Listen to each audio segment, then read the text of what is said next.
प्रिय श्रोता ईश्वर पवित्र नाम रे आपण मानकु समस्तंकु मोर नमस्कार और आज शिक्षा मध्य को आपण मानकु प्रत्येक को मु स्वागत करुछि। प्रिय श्रोता आज शीर्षकटी होछि अति गुरुत्वपूर्ण अटे।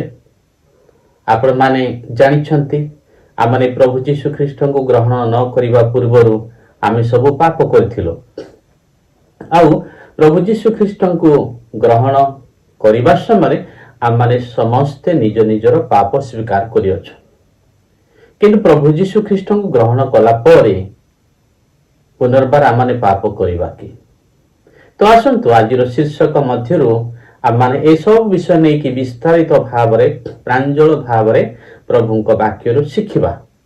तो आज शीर्षकटी हैला प्रभु जीशु को ग्रहण कला परे पाप कले भयंकर हेबो। प्रभु जीशु को ग्रहण कला परे पाप कले भयंकर हेबो।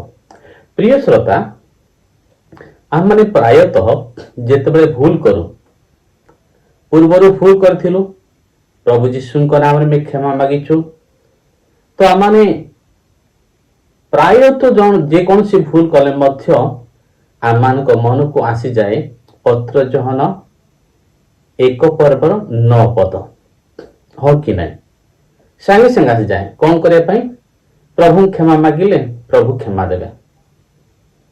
कौन लिखाई थी से पदटी आसंतु ताहा मध्य मु पाठ करूछि ताहा आपण माने पाई परिबे पत्र जहान 1 पर्वर 9 पदरे कौन लिखाई थी देखंतु।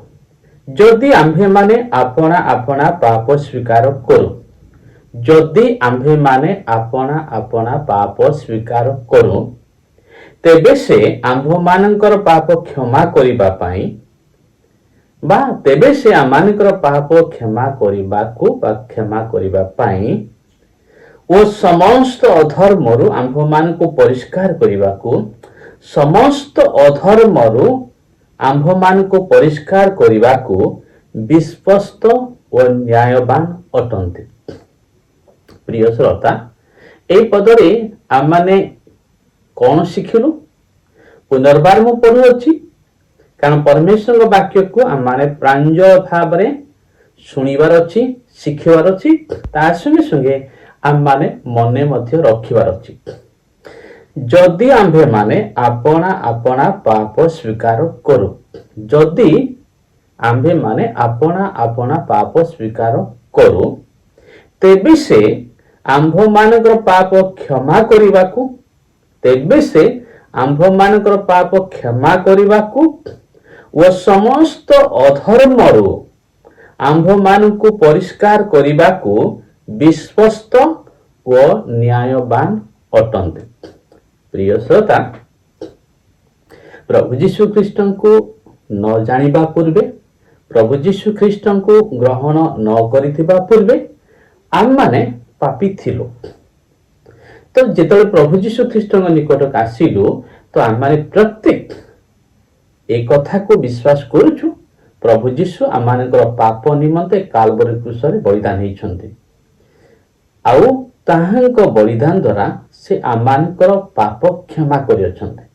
सेथि निमंते आम माने कौन कलु ना ताहांक निकट रे निज निजर समस्त पाप स्वीकार कलु आउ प्रभु जीशु ख्रीष्ट को क्षमा मागिलु प्रभु मु पापी मोर पाप सब क्षमा कर बोली हमें क्षमा मागिलु आउ विश्वास कलु प्रभु को वाक्य अनुसार से आमानकर पाप क्षमा करिबा पई विश्वस्त और न्यायवान अटंती बोले अर्थात आमाने तांको निकट रे निजर पाप स्वीकार करू आउ से आमानकर पाप क्षमा करियछन्ती बोली आमाने विश्वास करू।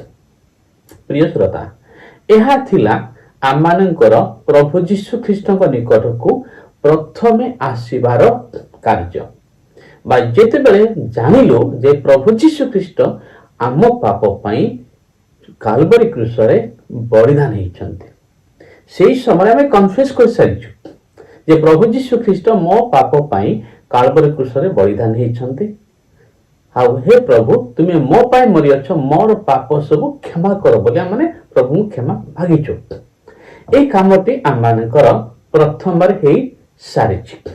ତ ପ୍ରଭୁ ଯୀଶୁ ଖ୍ରୀଷ୍ଟଙ୍କୁ ଗ୍ରହଣ କଲା ପରେ ଆମମାନେ ଡୁବନ ନେଲା ପରେ ସତ୍ୟତାକୁ ଜାଣି ସାରିଲା ପରେ ପୁନର୍ବାର ଯେତେବେଳେ ଆଉ ଥରେ ପାପ କରିବୁ, ପୁନର୍ବାର ଆଉ ଥରେ ପାପ କରିବେ, ତାହେଲେ ଆମମାନଙ୍କର ପାପ ସେ କ୍ଷମା କରୁଥିବେ କି? ପୁନର୍ବାର ଆମମାନଙ୍କ ପାପ ସେ କ୍ଷମା କରିବେ କି?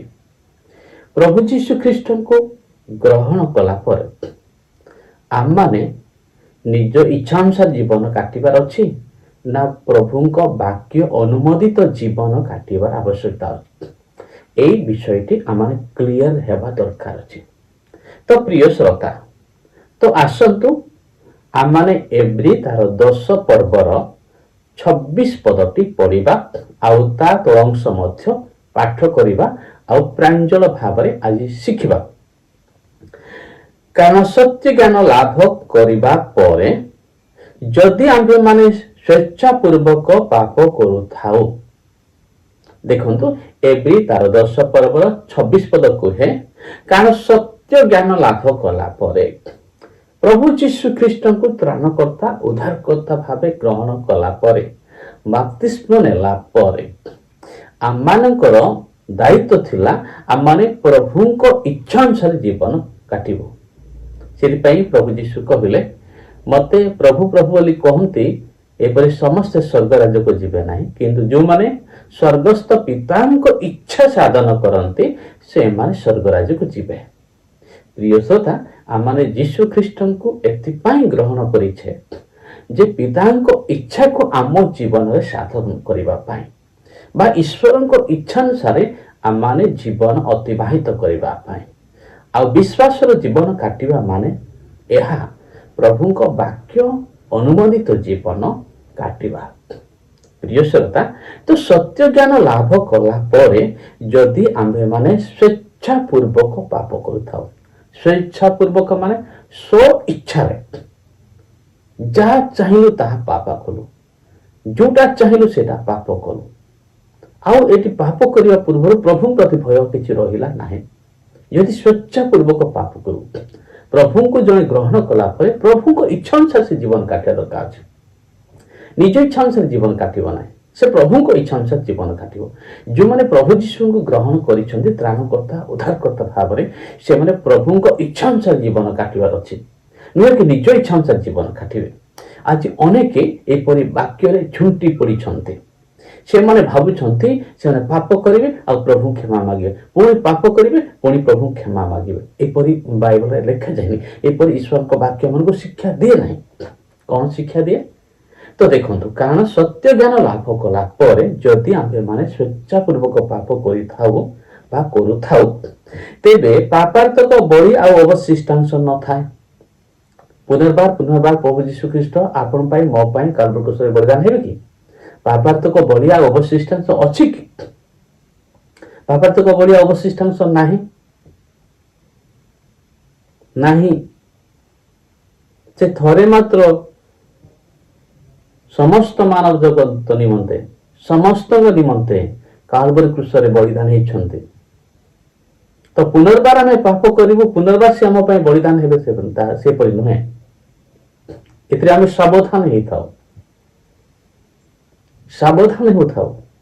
ସାବଧାନ ହେବା ଦରକାର ଅଛି। ପ୍ରଭୁ ଯୀଶୁଙ୍କୁ ଗ୍ରହଣ କଲା ପରେ, ସତ୍ୟ ଜାଣିଲା ପରେ ଆମେ ଯଦି ସ୍ୱେଚ୍ଛାପୂର୍ବକ ପାପ କରୁଥାଉ, ତାହେଲେ ପାପାର୍ଥକ ବଳି ଆଉ ଅବଶିଷ୍ଟାଂଶ ନାହିଁ। ଅର୍ଥାତ୍ ଆଉ ଥରେ ପ୍ରଭୁ ଯୀଶୁ ଖ୍ରୀଷ୍ଟ ଆମ ପାପ ପାଇଁ କାଲବରୀ କ୍ରୁଶରେ ଚଢ଼ିବେ, ଆମମାନଙ୍କ ପାପ କ୍ଷମା କରିବେ, ଏପରି ନାହିଁ। ପୁରା କ୍ଲିୟର, ପ୍ରଭୁଙ୍କ ବାକ୍ୟ କ୍ଲିୟର କହେ। ତାପରେ 27 ପଦ କଣ କୁହାଯାଇଛି ଦେଖନ୍ତୁ, ବରଂ ବିଚାରର ଏକ ପ୍ରକାର ଭୟଙ୍କର ପ୍ରତୀକ୍ଷା। ଯଦି ପ୍ରଭୁ ଯୀଶୁ ଖ୍ରୀଷ୍ଟଙ୍କୁ ତ୍ରାଣକର୍ତ୍ତା ଉଦ୍ଧାରକର୍ତ୍ତା ଭାବେ ଗ୍ରହଣ କଲା ପରେ ବା ସତ୍ୟ ଜ୍ଞାନ ଲାଭ କଲା ପରେ ଯଦି ଆମମାନେ ସ୍ୱେଚ୍ଛାପୂର୍ବକ ପାପ କରିଥାଉ, ଆମେ ଯେମିତି ଚାହିଁବା ସେମିତି ପାପ କରିଥାଉ, ତାହେଲେ ପାପାର୍ଥକ ବଳି ଅବଶିଷ୍ଟାଂଶ ନଥାଏ, ବରଂ ବିଚାର ଏକ ପ୍ରକାର ଭୟଙ୍କର ପ୍ରତୀକ୍ଷା। ପ୍ରଭୁଙ୍କୁ ଗ୍ରହଣ କଲା ପରେ ଯେଉଁମାନେ ସ୍ୱେଚ୍ଛାକୃତ ଭାବରେ ପାପ କରନ୍ତି ସେମାନଙ୍କ ପାଇଁ विचार अपेक्षा करी अछि आ ताहा भयंकर प्रतीक्षा विचार तापर हेबो सेमानकर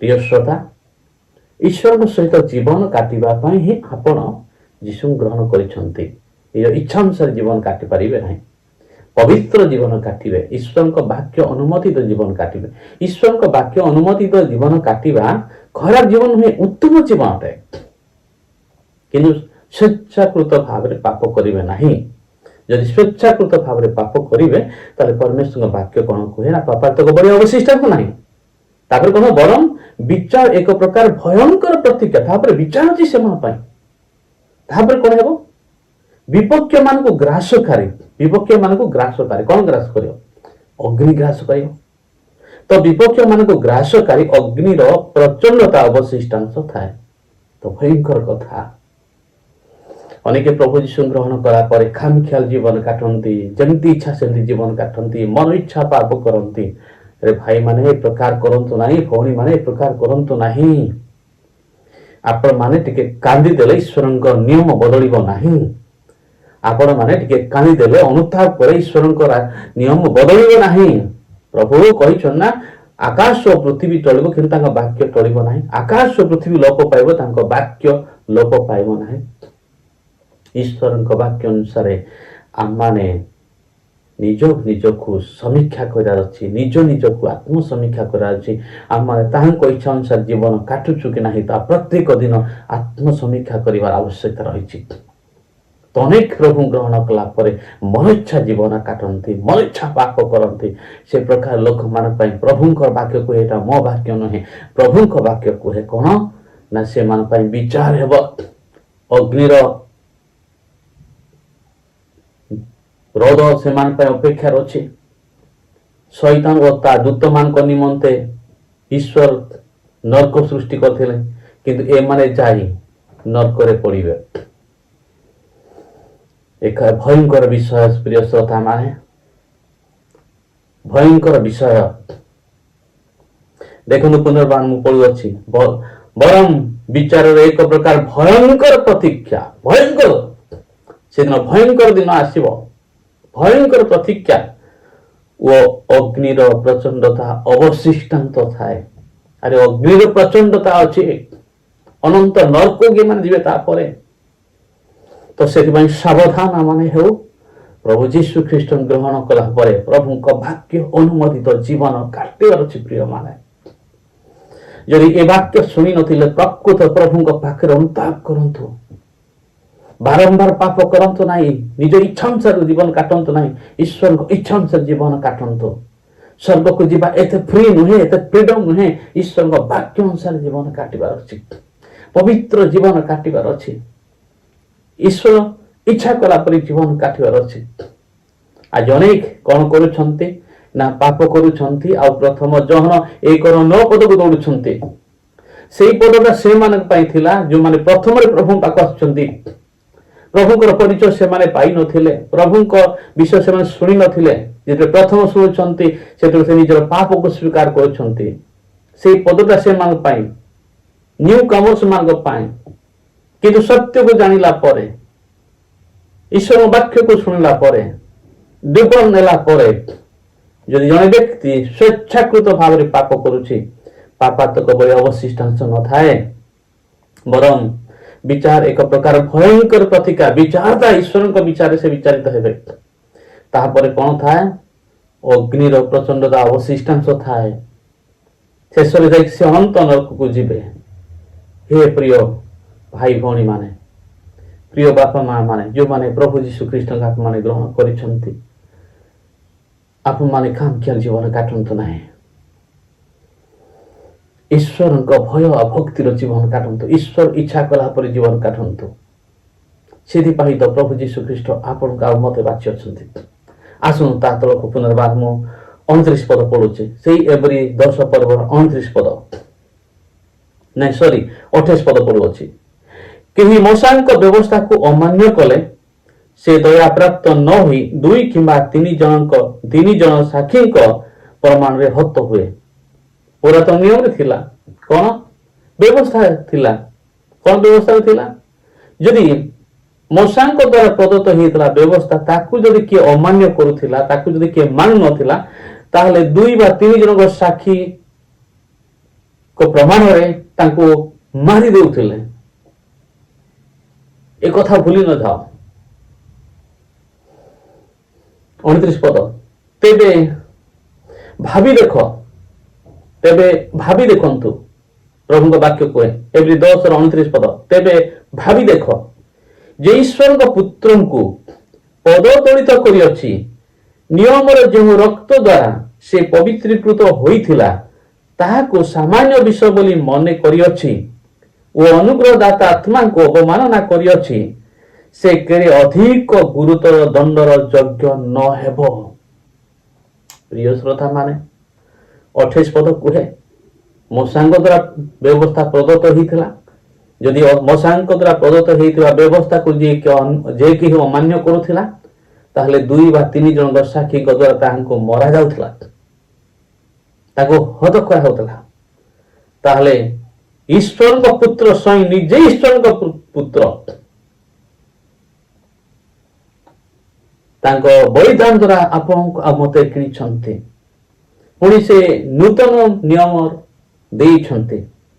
ତାହାଙ୍କର ବାକ୍ୟକୁ ଯଦି ଆମେ ଅମାନ୍ୟ କରିବା, ଅନୁଗ୍ରହଦାତା ପବିତ୍ରାତ୍ମାକୁ ଯଦି ଆମେ ଅବମାନନା କରିବା, ତାହେଲେ କେଡ଼େ ଗୁରୁତର ଦଣ୍ଡ ନ ପାଇବା। ପ୍ରିୟ ଶ୍ରୋତା ମାନେ, ସାବଧାନ ହେବାର ଆବଶ୍ୟକତା ରହିଛି। ପ୍ରଭୁ ଯୀଶୁଙ୍କୁ ଗ୍ରହଣ କଲା ପରେ, ଡୁବ ନେଲା ପରେ, ସବୁକିଛି ସରିଲା, ତାପରେ ସ୍ୱାଧୀନ ଆମେ ନୁହଁ। ଆମେ ଈଶ୍ୱରଙ୍କ ବାକ୍ୟ ଅନୁସାରେ ଜୀବନ କାଟିବାର ଆବଶ୍ୟକତା ରହିଅଛି। ଈଶ୍ୱରଙ୍କ ବାକ୍ୟ ଅନୁସାରେ ଆପଣଙ୍କୁ ଆମମାନେ ସଜାଡ଼ିବାରେ ଆବଶ୍ୟକତା ରହିଅଛି।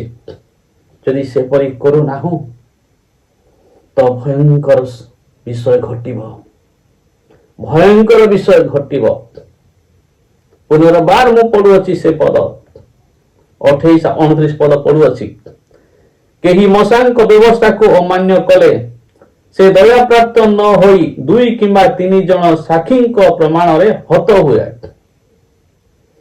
ତେବେ ଭାବି ଦେଖ ଯେ ଈଶ୍ୱରଙ୍କ ପୁତ୍ରଙ୍କୁ ପଦଦଳିତ କରିଅଛି, ନିୟମର ଯେଉଁ ରକ୍ତ ଦ୍ୱାରା ସେ ପବିତ୍ରୀକୃତ ହୋଇଥିଲା ତାହାକୁ ସାମାନ୍ୟ ବିଷୟ ବୋଲି ମନେ କରିଅଛି ଓ ଅନୁଗ୍ରହଦାତା ଆତ୍ମାଙ୍କୁ ଅବମାନନା କରିଅଛି, ସେ କେଡ଼େ ଅଧିକ ଗୁରୁତର ଦଣ୍ଡର ଯୋଗ୍ୟ ନ ହେବ। କେଡ଼େ ଭୟଙ୍କର କଥା। ପ୍ରିୟ ଶ୍ରୋତା, ଆପଣମାନଙ୍କୁ এই ବାକ୍ୟ ନିକଟରେ ମୁଁ ସମର୍ପଣ କରୁଅଛି। ମୁଁ ମାତ୍ର ସାଉଣ୍ଡ ବକ୍ସ ଆପଣ ପାଇଁ ମୁଁ ଶବ୍ଦ କରୁଅଛି। ଯଦି ଆପଣମାନେ ସେପରି ଜୀବନ କାଟିଛନ୍ତି ଆଉ ପ୍ରଭୁଙ୍କ ବାକ୍ୟ ଓ ତ ଜାଣିନଥିଲେ, ଶୁଣି ନଥିଲେ, ଆଜିଠାରୁ ସାବଧାନ ହେଇଯାଆନ୍ତୁ। ପ୍ରକୃତ ଭାବରେ ଅନୁତାପ କରି ପ୍ରଭୁଙ୍କ ଇଚ୍ଛା କଲା ପରି ଜୀବନ କାଟିବା ପାଇଁ ଆରମ୍ଭ କରନ୍ତୁ। ହୁଏତ ପ୍ରଭୁ ଆପଣମାନଙ୍କୁ କ୍ଷମା ଦେବେ। ପ୍ରିୟ ଶ୍ରୋତା, ଏ ବାକ୍ୟ ପ୍ରଚାର କରିବା ସମୟରେ ମୁଁ ବି ଭୟଭୀତ ହେଉଅଛି। ହଁ, ମୁଁ ବି ଭୟଭୀତ ହେଉଛି।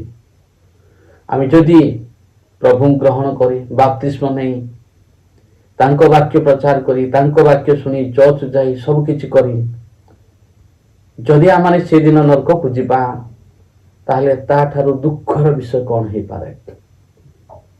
ଏଥିପାଇଁ ଆମେ ଆସୁ, ସାବଧାନ ହେଉ, ପ୍ରକୃତ ଅନୁତାପ କରୁ, ଆଉ ଈଶ୍ୱରଙ୍କ ବାକ୍ୟକୁ ଅବମାନନା ନ କରୁ, ପବିତ୍ରାତ୍ମାକୁ ଅବମାନନା ନ କରୁ। ଯେଉଁ ରକ୍ତ ସେ ଆମ ପାଇଁ ଢାଳିଛନ୍ତି କାଲବରୀ କ୍ରୁଶରେ, সেই ରକ୍ତକୁ ଅବମାନନା ନ କରୁ। ପ୍ରକୃତ ମନ ପରିବର୍ତ୍ତନ କରି ତାହାଙ୍କ ଇଚ୍ଛା କଲା ପରି ଜୀବନ କାଟୁ, ଯଦ୍ୱାରା ଆମମାନେ ଉଦ୍ଧାର ପାଇପାରିବା। ଧନ୍ୟବାଦ ଆପଣମାନେ ବାକ୍ୟ ଶୁଣିଥିବାର।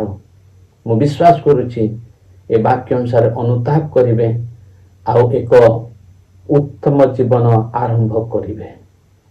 ପ୍ରଭୁ ଯୀଶୁ ଆପଣମାନେ ଯଦି ବାକ୍ୟ ପାଳନ କରୁଛନ୍ତି, ଆପଣମାନଙ୍କୁ ଆଶୀର୍ବାଦ କରନ୍ତୁ। ଏକ ଉତ୍ତମ ନିଷ୍ପତ୍ତି ନେଇ ପ୍ରଭୁଙ୍କ ଇଚ୍ଛା କଳାପରେ ଜୀବନ କାଟିବା ପାଇଁ ସାହାଯ୍ୟ କରନ୍ତୁ। ନମସ୍କାର।